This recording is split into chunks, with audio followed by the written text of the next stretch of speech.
Welcome back to Radhika Shiva classes, and today I'm gonna explain poem number 63 of Gitanjali on your request. तो 63 number song में रविंद्रनाथ टैगोर ने क्या show किया है अपनी लाइंस में?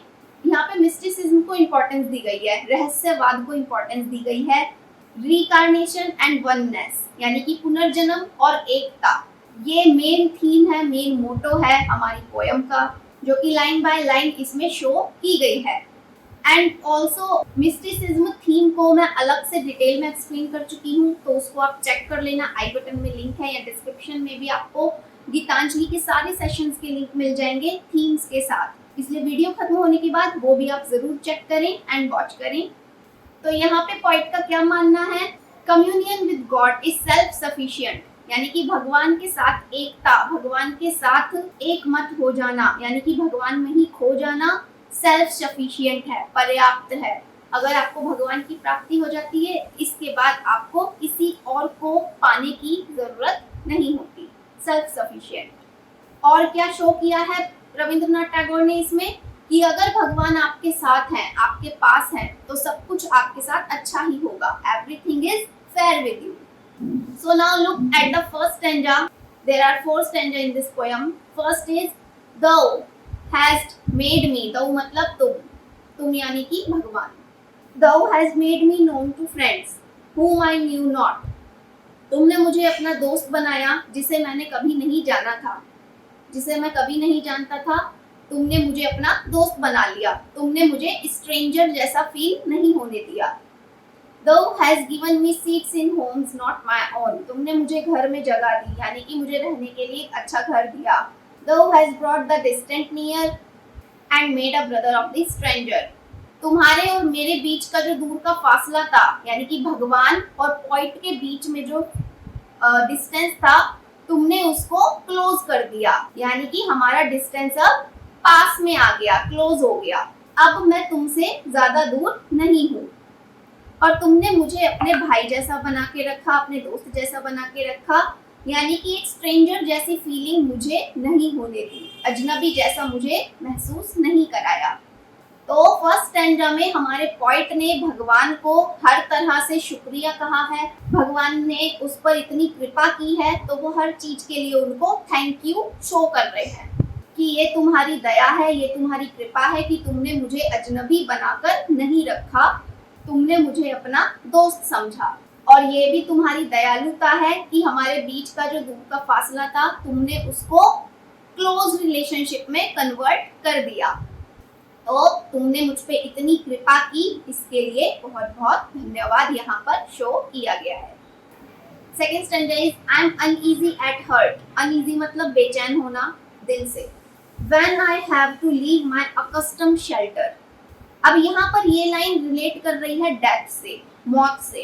अकस्टम शेल्टर का यहाँ मतलब है मौत, डेथ। कैसे? मेरा दिल बेचैन हो जाता है जब भी मुझे ये ख्याल आता है कि मुझे अपने इस अकस्टम शेल्टर को छोड़कर जाना है। अब अकस्टम शेल्टर क्या है? आपका शरीर, आपकी आत्मा जिस शरीर में वास कर रही है, शरीर के अंदर क्या है? आत्मा ही तो है। तो जब मेरी आत्मा इस शरीर को छोड़ेगी, इस शेल्टर को छोड़ेगी, तो ये सोचकर ही मेरा मन बेचैन हो जाता है। और आत्मा शरीर कब छोड़ती है? जब आपकी मृत्यु हो जाती है, जब आपकी डेथ हो जाती है। इसलिए यहाँ अकस्टम शेल्टर को डेथ से रिलेट किया गया है। I forget that there abides the old in the new and that there also thou abidest. मैं भूल गया था कि कुछ भी नया नहीं है, सब कुछ पुराने जैसा ही है। हमें हर बार एक पुराने शरीर को छोड़कर नए शरीर में प्रवेश करना ही होता है। यानी कि जब आपके इस शरीर की मृत्यु होगी, तब आपकी आत्मा को नया शरीर मिलेगा, उसे नया जन्म मिलेगा, राइट? यानी कि मृत्यु केवल शरीर की होती है, विनाश केवल शरीर का होता है, आत्मा का नहीं। आत्मा क्या करती है? जैसे हम कपड़े बदलते हैं, वैसे ही आत्मा शरीर बदलती है। तो मैं भूल गया था कि अपने इस पुराने घर को छोड़कर मुझे नए घर में भी जाना होगा, मुझे नए शरीर को भी धारण करना होगा, जो कि मेरे लिए बिल्कुल अनजान होगा, अनफैमिलियर होगा, अननोन होगा मेरे इस प्रेजेंट वर्ल्ड से। यानी कि अभी जिस संसार में मैं जी रहा हूँ, इस संसार को छोड़कर मुझे नए शरीर में जाना होगा एक दिन, मेरी मृत्यु होगी एक दिन, लेकिन मेरे को वो नया जन्म और नया शरीर कहाँ मिलेगा ये मैं नहीं जानता, इस चीज से मैं अनजान हूँ। इसीलिए ही वो अननोननेस और वो अनफैमिलियर जैसा थिंकिंग सोचकर यहाँ पर पॉइंट अपनी मौत से डर रहा है, उसे डेथ से डर लग रहा है कि क्या पता अगले जन्म में मेरे को भगवान की भक्ति मिल पाएगी या नहीं। And that there also the abides. लेकिन फिर बाद में मुझे याद आ जाता है एकता का सिद्धांत कि अगर हम भगवान से जुड़े रहेंगे तो हमारे अंदर भगवान के प्रति जो एकता का भाव है, हम भगवान में एक होकर रहेंगे, फिर चाहे हम कहीं भी रहें, फिर चाहे हमारा जन्म कहीं भी हो, हम भगवान में एक होकर रहेंगे। क्यों? क्योंकि यहाँ पे पॉइंट को याद आ गया है God is omni present and he is everywhere, कि भगवान क्या है, वो हर जगह है और जो उनकी डिवाइन शक्ति है वो हर जगह फैली हुई है। हम उन्हें हर जगह पा सकते हैं, प्राप्त कर सकते हैं, महसूस कर सकते हैं। फिर चाहे हमारी आत्मा इस शरीर को छोड़ के कहीं भी जन्म ले, हम वहां भी भगवान को पा सकते हैं और महसूस कर सकते हैं। Third stanza is through birth and death in this world और in others, wherever thou leadest me it is thou, the same, the companion of my endless life, whoever linkest my heart with bonds of joy to the unfamiliar। क्या meaning हुआ पूरे stanza का? Simple meaning is human life is endless. ये जो human life है ये क्या है? एंडलेस है, इसका कभी एंड नहीं होता। क्यों? क्योंकि हम बार बार मरते हैं और बार बार हमारा जन्म होता रहता है, लेकिन हमारा एक साथी है जो हमेशा हमारे साथ रहता है, इस जीवन में भी हमारे साथी है और फिर चाहे अगला जन्म हमें कहीं भी मिले वहां भी वो हमारे साथ ही रहेगा। और वो कौन है? भगवान है, गॉड है, इट इज दो। तो यहाँ पर पॉइंट ने भगवान को क्या बोला है? Ever lasting companion of my endless life.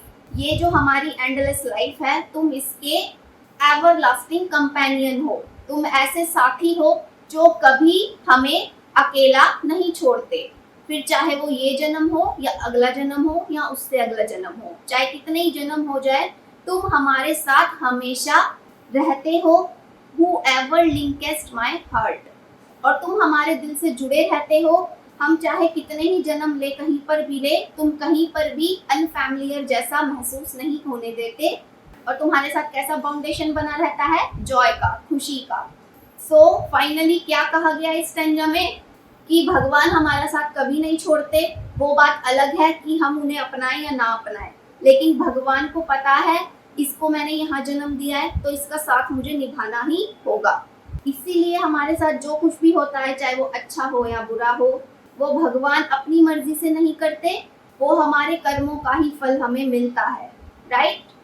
तो जन्म हम चाहे कहीं भी ले, कितने भी जन्म ले, भगवान हमारे साथ हमेशा रहते हैं, कभी हमारा साथ नहीं छोड़ते। This is the main thing that point explained in these lines. Now come to last stanza. When one knows thee, then alien there is none, then no door is shut। यहाँ पर फर्स्ट लाइन में दी का मतलब क्या है? तुम्हें। ये किसके लिए यूज हुआ है? भगवान के लिए। और ये एलेन, एलेन का क्या मतलब है? वैसे तो विदेशी मतलब होता है, लेकिन यहाँ पर इसका मतलब है बाहरी, यानी कि अनजान। सो when one knows thee, तो जब कोई एक बार तुम्हें जान लेता है, यानी कि जब कोई इंसान एक बार भगवान को जान लेता है कि भगवान कौन है, क्या है, then alien there is none, तब कुछ भी अनजान नहीं रह जाता। then no door is shut, और तब कोई भी दरवाजा बंद नजर नहीं आता। एक बार ही भगवान को जानने के बाद सारे रास्ते अपने आप खुल जाते हैं, तब हमें कोई भी चीज अनजान जैसी नहीं लगती, सब कुछ अपना ही लगता है। तो हम अनजान कब तक बने रहते हैं? जब तक हम भगवान के सच से दूर होते हैं, यानी कि जब तक हम भगवान की प्रेजेंस को, जब तक हम भगवान को इग्नोर करते रहेंगे, हम अपने मन में ये मानते रहेंगे कि नहीं भगवान कुछ नहीं होता, तब तक हम सच से अनजान रहेंगे, अननोन रहेंगे और अनफैमिलियर रहेंगे। लेकिन जब एक बार हमें भगवान के बारे में पता चल जाएगा कि वो कौन है, क्या है, पुनर्जन्म क्या होता है, भगवान के साथ एकता क्या होती है, यानी कि एक तरह से हमने भगवान को जान लिया, तब हमारे लिए कुछ भी अनअवेयर नहीं रह जाता, तब कुछ भी नए जैसा हमें नहीं लगता, तब सब कुछ हमें अपना ही लगता है और मन का सारा जो डर है वो खत्म हो जाता है। लास्ट की लाइंस हैं, oh grant me my prayer that I may never lose the bliss of the touch of the one in the play of the many. मैं तुमसे जो प्रार्थना कर रहा हूँ, तुम मेरी प्रार्थना को स्वीकार करो, उसको ग्रांट करो और मुझे आशीर्वाद दो कि मैं कभी भी तुम्हारे टच से दूर ना हो, कभी भी मैं तुम्हारी प्रेजेंस को ना खोऊं, कभी भी मुझे ऐसा फील ना हो कि तुम मेरे साथ नहीं हो। किसकी बात हो रही है यहाँ पे? भगवान की। तो भगवान से ही प्रेयर की जा रही है रविंद्रनाथ टैगोर द्वारा कि वो पोइट पर ऐसा आशीर्वाद बनाए कि उनको कभी ऐसा फील ना हो कि भगवान उनके साथ नहीं है। वो कहते हैं भगवान से कि तुम मुझे वो डाइवाइन विजडम दो, वो आध्यात्मिक बुद्धि दो जिसके कारण मेरा जो सारा डर है वो खत्म हो जाए और मैं किसी भी चीज से अनजान ना रहूं तुम्हें जानने के बाद या तुम्हें पाने के बाद, और तुम तक पहुंचने के जो रास्ते हैं वो सारे के सारे खुल जाएं, कोई रास्ता फिर बंद नहीं रहेगा। और क्या आशीर्वाद दो तुम मुझे कि मैं तुम्हें हर एक रूप में पहचान सकूं, मैं हर एक रूप में तुम्हारा दर्शन कर सकूं, of the one in the play of the many, यानी कि डिफरेंट फॉर्म्स में जो तुम प्रेजेंट हो, मैं हर एक चीज में तुम्हारा दर्शन कर सकूं, तुम्हारी प्रेजेंस को फील कर सकूं। So this was the complete explanation of poem number 63।